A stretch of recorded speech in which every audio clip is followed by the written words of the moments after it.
Hello and good morning, everyone. Welcome to another episode of the Market Snapshot series. My name is Rufus Kamau, Markets Analyst at FXPesa. So today we'll be talking about the top market events that are expected to be moving markets today. So we'll go through the economic calendar, look at what happened yesterday, what we'll be expecting for the day. And once we are done with this, we'll do some technical analysis where we'll be focusing on the major currency pairs, gold, oil, as well as indices. And after that, hopefully everyone will trade from an informed perspective. So as usual, remember, this session does not constitute any form of investment advice. It's not a recommendation to trade, so you should always do your own due diligence. Of course, practice proper risk management. So remember, this session happens every day, Monday to Friday, at exactly 11 a.m. So unluckily, yesterday we had an event, so we were not able to hold the market snapshot. But then we resume business today. So for the guys who attended the live event at USIU, special thanks to you guys. So let's begin right away by looking at the economic calendar. Can see already a lot of people have joined. Good morning, Paul Kerry, and shout out for being the first to join and comment. You can see Robert Cavale in the house, Samuel Njoroge, Trapsked. Yes, it's been a while, but I'm back. Hello, Smith FX, Joseph Wambua. Let's get started. So from the economic calendar, as you can see, there's quite a number of things that have happened as of this morning. One of them is the job market report from Australia, where we saw the employment change being dismal at 2K. So in the previous reading, the Australian economy lost 1.1K jobs. This was an improvement. The revised data was showing 2.5K. So clearly, the economy had been losing jobs, but then we expected a turnaround, and for the month of June, we expected that the economy created 21,000 jobs. Instead, what we got was just 2,000 jobs. So the unemployment rate, as a result, increased by 0.2% from 4.1% to 4.3%. This is showing worsening conditions for the Australian economy, and it caused out of volatility in the Australian dollar as of this morning. So we'll be focusing on that. Clearly, there was a big drop in the Australian dollar compared to the US dollar among other currencies. So later on, we had the job market report from the UK. So wage growth is worsening, currently at 5%. This is quarter over year compared to the previous reading where we had a wage growth of 5.4%, which was revised higher from 5.3%. So on the number of people claiming for unemployment insurance, we had an improvement to 25.9. I wouldn't call this an improvement. So it's an increase in the number, but it shows a worsening job market conditions in the UK. The number of people claiming for unemployment insurance is basically increasing. So from 15.3K to 25.9K shows that more and more people are losing their jobs or can't get jobs. So on the other hand, the unemployment rate in the UK increased from 4.6% to 4.7%, showing worsening job market conditions. And of course, we'll be looking at how the UK pound reacted to this news. So at midday, we'll be expecting the final core CPI for the Eurozone as well as the final CPI. So final CPI is expected to be the same at 2.0%. From the advanced reports, and of course, final core is expected to remain at 2.3%. So the main event or the main card for the day will be the US retail sales data. This is expected to be coming up at 3:30 p.m., where core retail sales are expected to have increased by 0.3% in the month of June, whereas overall retail sales are expected to have increased by 0.1%. An uptick from the previous reading where we had a negative 0.9% month over month. We'll also be looking at the unemployment claims, which are expected to have slightly increased to 233K from a previous reading of 227K in the prior week. Philadelphia Fed Manufacturing Index is expected to have improved to -1.2, up from the previous reading of -4.0. And of course, import prices are expected to have increased by 0.3%. So this will be the main event for the day. And this is where we'll be expecting most volatility for US dollar pairs, US equity indices such as the SP 500, the NASDAQ, and the Dow Jones. And also, we will be looking at increased volatility in gold potentially.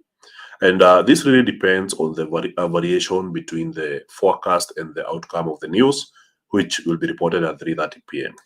So let's begin with something pretty simple. And in this case, we'll be looking at retail sales, especially for those traders who are just beginning. So what are retail sales? Retail sales are an economic metric that tracks consumer demand for finished goods. So this figure is a very important data set as it is a key monthly market moving event. Retail sales are reported each month by the US Census Bureau and indicate the direction of the economy. It acts as a key economic barometer and whether inflationary pressures exist. Retail sales are measured by durable and non-durable goods purchased over a defined period of time. Sales for the report are derived from 13 types of retailers, from food service to retail stores. So retail sales are a good indicator of the pulse of the economy and its projected path toward expansion or contraction. Retail sales figures are reported by all food service and retail sales and compiled by the US Census Bureau. So the measurement is typically based on data sampling and is used to model the patterns for the entire economy. So as a leading macroeconomic indicator, healthy retail sales figures typically elicit positive movements in the equity markets. Higher sales are good news for shareholders of retail companies because it means higher earnings. Bondholders, on the other hand, are quite ambivalent towards this metric. A booming economy is good for all, but lower retail sales figures and a contracting economy would translate to a decrease in inflation. So this may cause investors to gravitate towards bonds, eventually leading to higher bond prices. So normally, whenever we are processing the retail sales data, the way we view it is that if retail sales are increasing, it means, in this case for the US economy, it means that Americans are buying more stuff or they have more purchasing power and they are positive about the future of the economy. On the other hand, if it's worsening retail sales, then it means that Americans have less money to spend. And in that case, it basically shows an economy that is contracting, and this is usually not good for the dollar. So when retail sales are improving, it means that there is more sales. So for the stock market, it's usually very positive, and reducing retail sales, it's negative for the stock market. So when you relate this to the monetary policy from the Fed, then we know that retail sales show a healthy economy, and in that case, it's usually not a red flag. So the Fed is not pressured to cut rates. So in that case, you tend to see retail sales having a positive correlation with the dollar. If they increase, then the dollar also tends to strengthen. On the other hand, if retail sales are worsening, it shows a weak economy, and the Fed is incentivized to consider supporting economic growth. And in that case, when retail sales are going badly, the Fed will tend to cut interest rates. So the biggest example is during COVID, when there was a lockdown, retail sales really went down. And as a result, what we saw was the Fed cutting interest rates to near zero to stimulate economic growth. So that's how we'll be processing the report later in the day. So also, among the key events happening today is Netflix earnings. So what analysts think of Netflix stock ahead of the earnings, which will be happening later in the day after market close. So that should be around 11 p.m. Of course, the market will have closed. So the reaction will be happening tomorrow at market open. And of course, there is after hours trading. So Netflix is scheduled to report second quarter results after the closing bell on Thursday, with analysts largely bullish on the streaming giant's continued potential growth. Wall Street expects Netflix revenue to have grown 16% year over year to $11.07 billion and net income to have jumped about 45% to $3.08 billion, or basically $7.08 per share, according to Visible Alpha consensus data. So Netflix possesses unmatched scale in streaming. Bank of America analyst wrote in a note to clients on Tuesday. The bank's price target of $14.90 is among the most bullish on Wall Street and represents a premium of 18% over Netflix intraday price Wednesday. Shares of Netflix are up more than 40% so far in 2025. Wedbush analyst, which maintained a $1,400 target this week, said Netflix is poised to grow revenue from its ad-supported subscription tier by incorporating more live events and expanding its ad partnerships. The streamer raised the price of its ad tier to $7.99 from $6.99 in January, while the cost of its standard ad-free plan rose to $17.99 from $15.49, and its premium plan moved to $24.99, up from $22.99. Of course, the increase in Netflix products price is expected to be reflected in the earnings report later today. And if this being the case, and the market has absorbed this increase well, then it might translate to better earnings for Netflix, which would likely lead to a strong rally. So as you can see here, Netflix has been a pretty good performance since the year started. So having opened at $886, it has rallied by about 41% since the year started. And of course, over the last 1 year, the stock has almost doubled with a 93.11% increase over the last 1 year. So we'll be expecting more volatility in the stock later in the day. So one key stock to be on the lookout for. So on the other hand, the news from Australia, where we saw the job market worsening. So AUD/USD slipped to around 0.662, following weaker than expected Australian labour data. The jobless rate ticked up to 4.2% in June, while full-time employment fell sharply, reinforcing market expectations that the Reserve Bank of Australia may shift toward monetary easing in the coming months. So this data-led pullback comes amid broad US dollar strength and, of course, cautious market sentiment. So key drivers are: one, geopolitical risks, minimal direct influence on Australian dollar today. Focus remains on macro data. US economic data, USD remains bid on upbeat US retail sales and industrial production data earlier this week. So from the FOMC side, Fed policymakers remain cautious. No immediate signs of dovish pivot supporting the USD. So on trade policy, trade tensions remain subdued. No fresh headlines impacting the Australian dollar directly. So on the monetary policy side, the Reserve Bank of Australia rate cut bets rise sharply after weak employment report. Money markets now price in a 25 basis points cut by November, a shift from prior neutral expectations. So clearly, we expect the Australian dollar to continue weakening. And as you can see, since the report this morning, we have had a very strong bearish candlestick on the daily. So that's on one side. And looking at other news in the market. So yesterday, we had quite an event in the markets. It was in the evening around 4:30. That was right after the stock market opened in the US. So as you can see, there was a lot of volatility with gold spiking all the way up and pulling back downwards. All this activity and increased volatility was as a result of rumors that Trump may fire Powell or the Fed chair.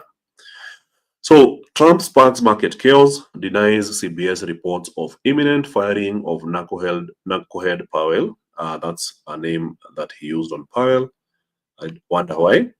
So that didn't take long. President Trump was asked in the Oval Office whether he was looking to fire Powell soon, and he responded with no. So he's not planning to fire Powell, and as a result, there was increased market volatility, but it seems like prices have resumed normalcy or resumed back to mean. So, in seeking to fire him, Trump would test the legal bounds of his authority over the central bank and independent federal agencies more broadly. So, in recent days, Trump has lambasted Powell over innovations at the central bank, and the president and his allies have seized on, arguing that the work has been plagued by cost overruns and is exorbitantly lavish for a government office building. So, Trump suggested that the innovations costs were pretty disgraceful. Asked if it was a fireable offense by reporters on Tuesday, Trump responded, "I think it sort of is," but stopped short of saying he planned to push out the Fed chief over the flap. "I think he's a total Steve, but the one thing I didn't see him as is the guy that needed a Paris to live in," Trump said. So, of course, this drama that was playing out yesterday caused out of volatility, and we'll be looking at that shortly once we get into some technical analysis. So, outside of that, looking at other key highlights for the day. So, stock market today, the Dow Jones, the SP 500, and the Nasdaq futures rise with the Trump Powell drama with retail sales Netflix on deck. So, US stock futures rose early Thursday as Wall Street navigated a fresh round of drama over whether President Trump would attempt to fire the Fed Chair Jerome Powell. Investors also braced for another key economic pulse check and for Netflix to kick off this season's big tech earnings reports. So Dow Jones Industrial Average hovered near the flat line, while futures tied to the SP 500 nudged up 0.1%. Of course, right now they are higher. And Nasdaq climbed around 0.3% after the tech-heavy index notched its third consecutive record close. And by record close, we mean a new all-time high. So the major indices remain at or near record highs, while investors navigate a plethora of catalysts, including earnings, economic data, Trump's tariffs, and the president's displeasure with the Federal Reserve on interest rates. Trump's renewed threats to attempt to fire Powell sparked a stock sell-off midday on Wednesday, that was yesterday, before a reversal after he said he was not planning to do so. Still, the president has spent months excoriating Powell and the Fed, and investor bets suggest he's likely to continue to be disappointed in 2 weeks. Per the CME Group, nearly 100% of traders are expecting a rate hold amid mixed signals on inflation. So on the currency side, what we have seen as of this morning is the US dollar being the strongest currency among its peers, with the weakest being the Australian dollar after a very poor job market report. The JPY is also down 0.57%, Swiss franc 0.46%, Canadian dollar 0.45%, New Zealand dollar 0.43%, the euro 0.35%, and the pound holding tightly with a slight 0.25% drop against the dollar. Apologies for that. So I'm just checking to see if there's anything else I may have missed.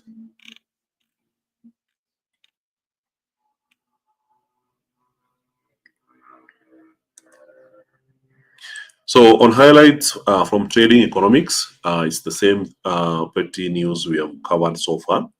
UK wage growth lowest in nearly 3 years.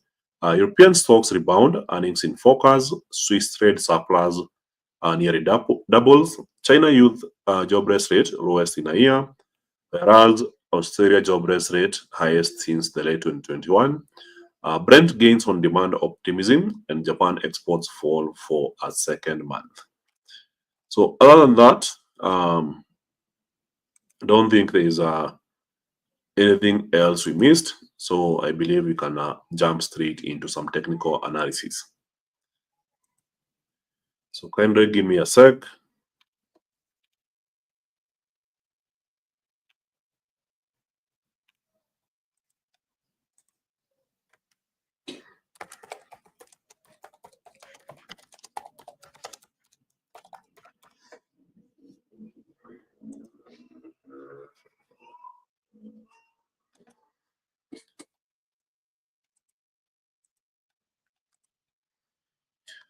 So for technical analysis, we'll be looking at a couple of things. This is the MetaTrader 5 trading application. This is the app that we mainly use for trading on a desktop. If you prefer trading using a smartphone, then consider downloading the Equity Trader by FXPesa app. It's available on multiple platforms, including Google's Play Store as well as Apple's App Store. So from what we are seeing on the charts, I would like to begin with the pound. And as you can see from this morning's news, when we saw the labor market worsening in the UK, the pound responded by weakening against the dollar. Of course, we know that the dollar has been on a 3-week rally. So as a result, we see continued pressure on the pound. So from a daily time frame, you can see that the pound was pretty strong. So for the best part of the last 6 months, the pound was just gaining against the dollar. But now this month, today being the 17th, it's a continued weakening in the pound against the USD. So from the H1 chart, you can see yesterday's news caused a very strong rally in the pound against the dollar, which was erased in the evening. And as of this morning, we are back to where it all started. And the pound continues with the strong bearish momentum. So, of course, I expect that this bearish momentum will be continued. In the last 3 weeks, we had a low of around 1.33699. That low has already been tested as of yesterday, and today you could be seeing yet another test with the market heading for the same level again.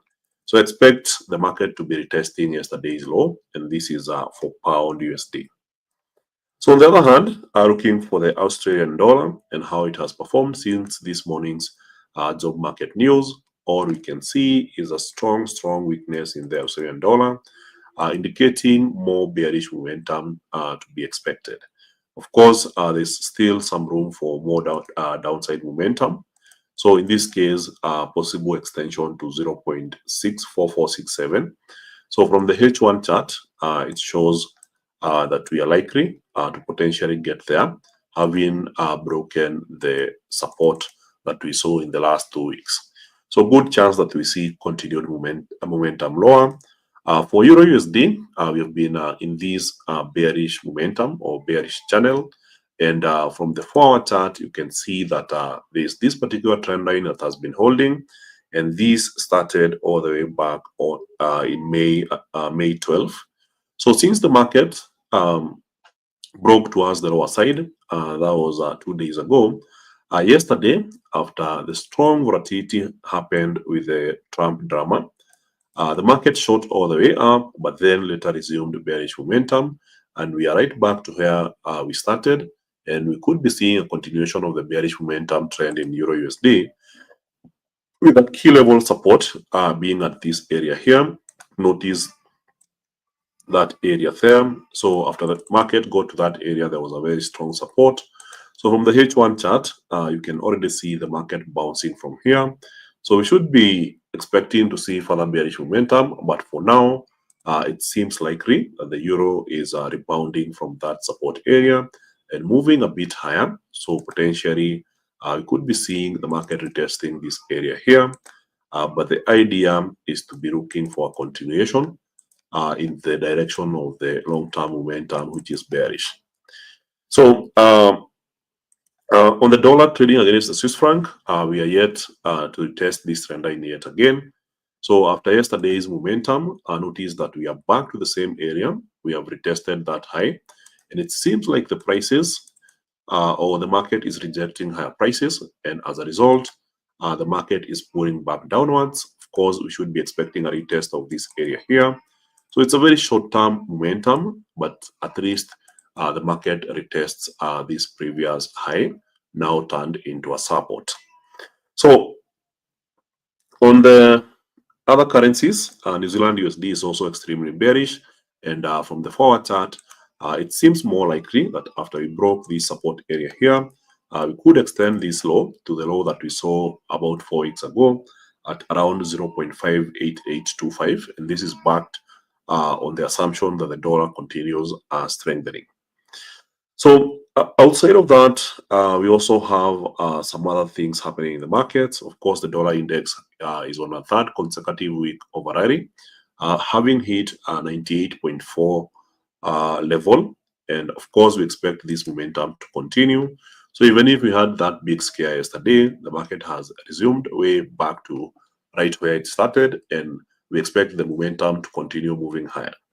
So with that in mind, we know that gold has been weakening. So even if we had the strong momentum playing out yesterday and forming both the high and the low of the week within a very short session, what we are seeing here is gold moving all the way back down.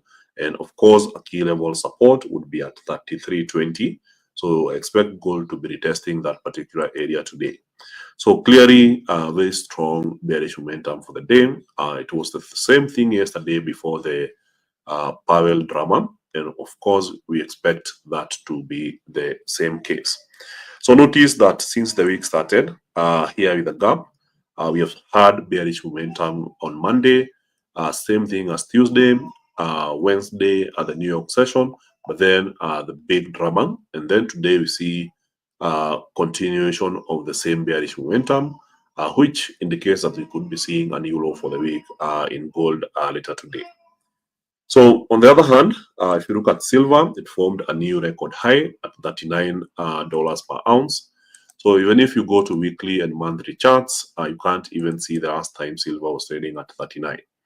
So without candlesticks on the left, we had a very strong bullish momentum. But then on Monday, we formed a high and price started tracing back downwards. So from the H1 chart, you'll notice the biggest sell-off was on Monday. Then it got smaller on Tuesday and even smaller on Wednesday, which indicates some form of consolidation is playing out here. So if you are to zoom out this chart, then you can see that something is seemingly indicative of a market that is losing momentum. So potentially, I expect the market to remain within yesterday's range without much volatility, though the retail sales data or report later this afternoon might increase volatility for silver. So for now, we are just on this swing. So potentially, the market retesting this area here. And I assume that the market is going to remain within this shape unless something changes. So for now, we remain positive that silver will still be slightly bearish, but not the same way as Monday and Tuesday.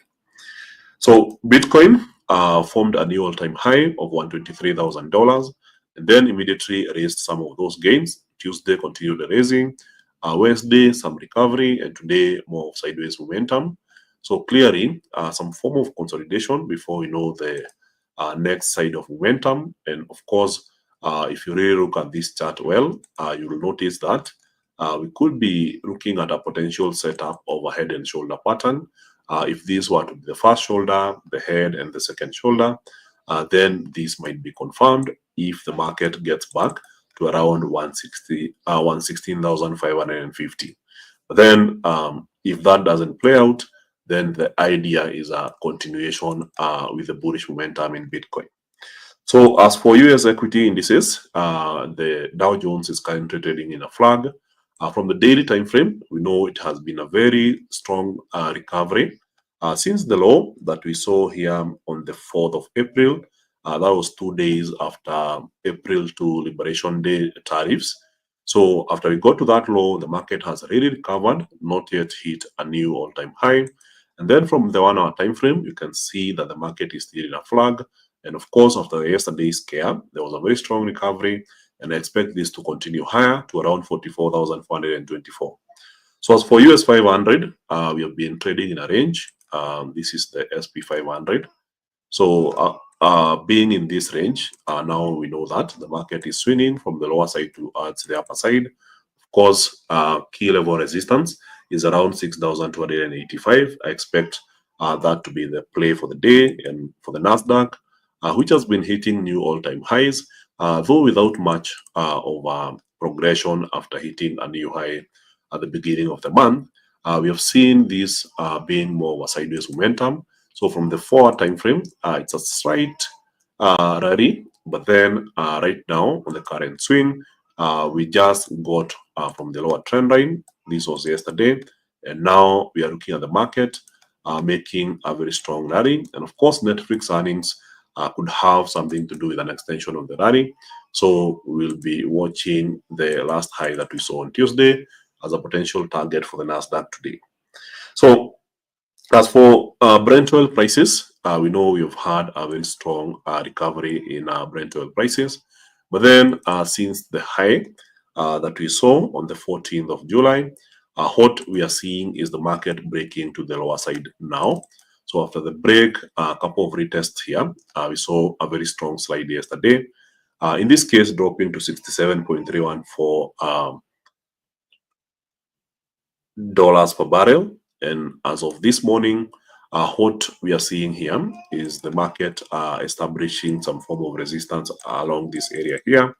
And after getting to this area, you can see more selling activity pushing prices lower. And of course, the target will most likely be yesterday's low, which is around $67.314 per barrel.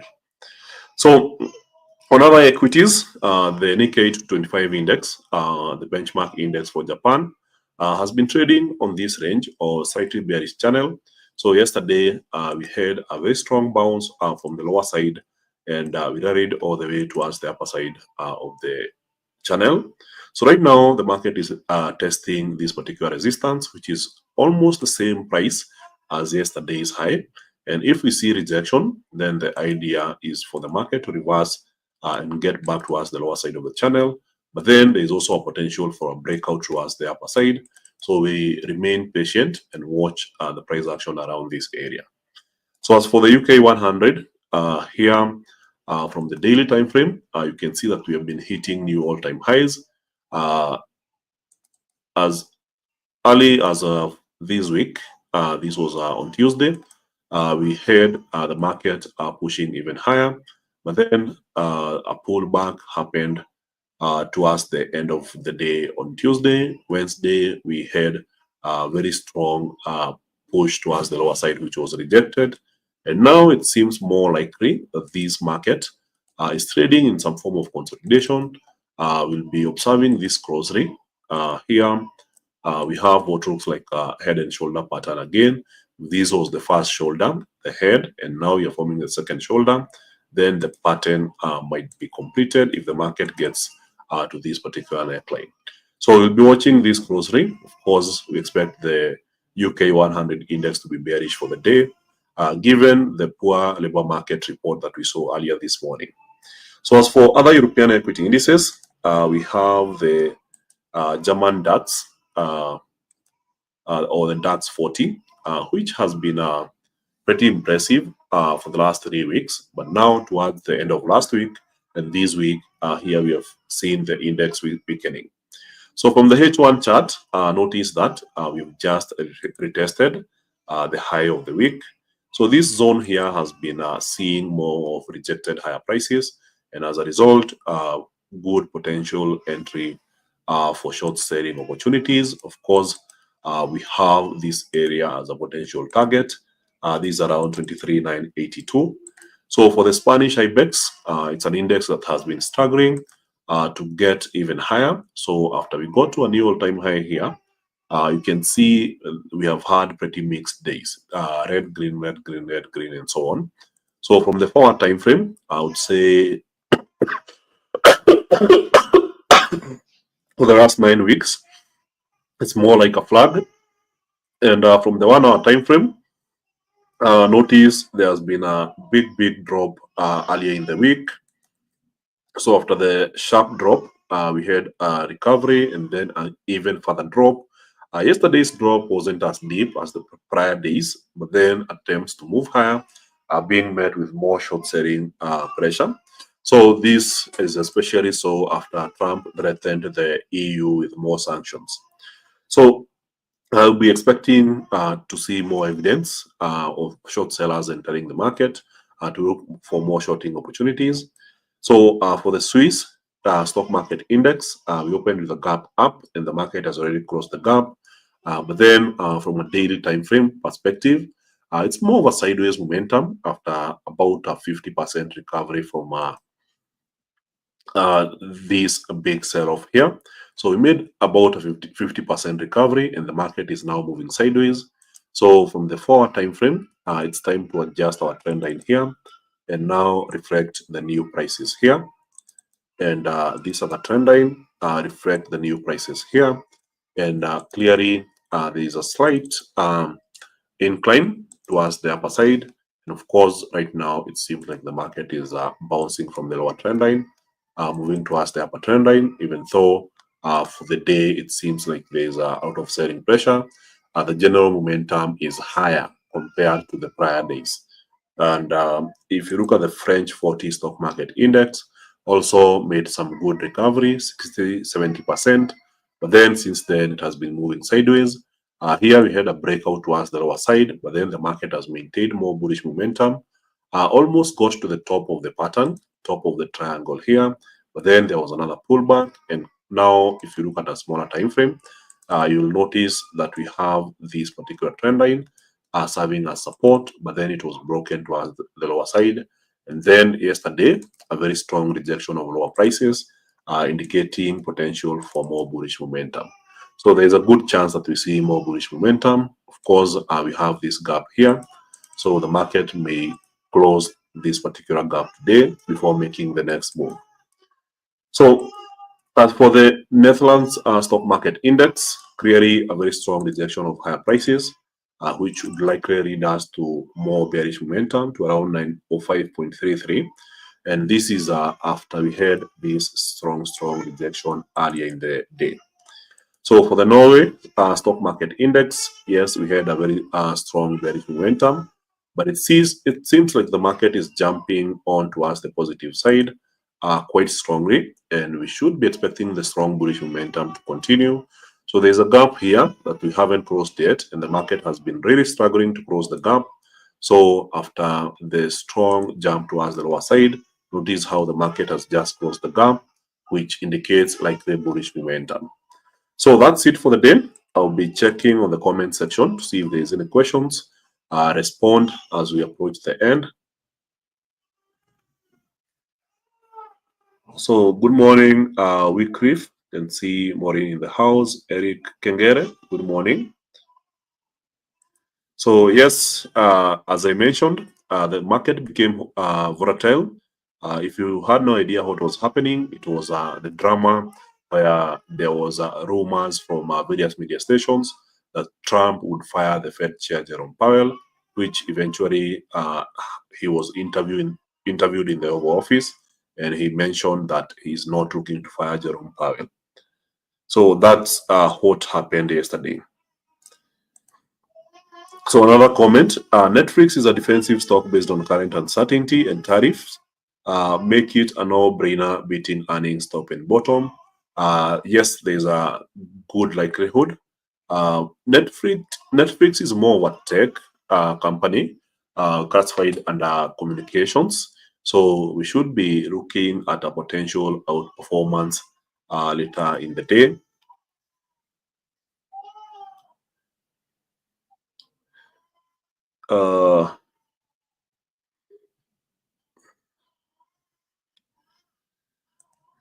So Powell considering resigning, I haven't seen this. I don't think Powell is resigning. He's committed to complete his job. He's even making renovations in the Federal Reserve building. So good question. Does the US news data affect other currencies without USD? For example, pound yen trade. Does US news affect it? So usually there's little to no impact on other crosses if they don't involve the dollar. So these currencies are basically measured in dollars.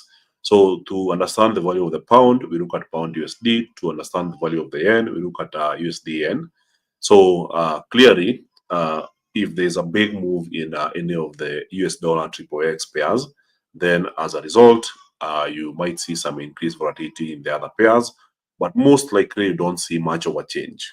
In this case, we focus on the USD pairs that are expected to be affected by the news directly.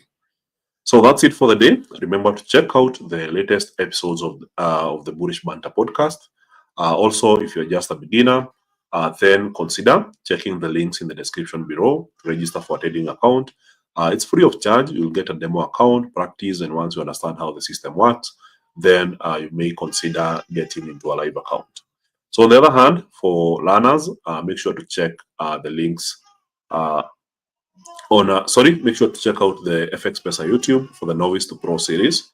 This will help you transition from a beginner to a pro level trader, and of course, with increased practice and experience and risk management, then potentially you become a pro trader.